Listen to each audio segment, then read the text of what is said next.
Okay, Tapi sekejap nak tu share. Anak saya tu batuk 2 minggu. Batuk teruk lah, tak boleh tidur benda jadi. Malam ni pagi tu saya bagi satu tu, siang tu pagi baik alhamdulillah. Cucu-cucu saya pun memang dalam tu tak ada dia minum gitu je.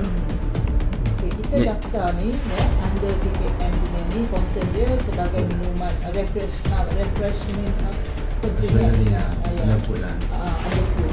Sebab kita dah declare situ dia baca bukan ubat, so kita tak perlu ML.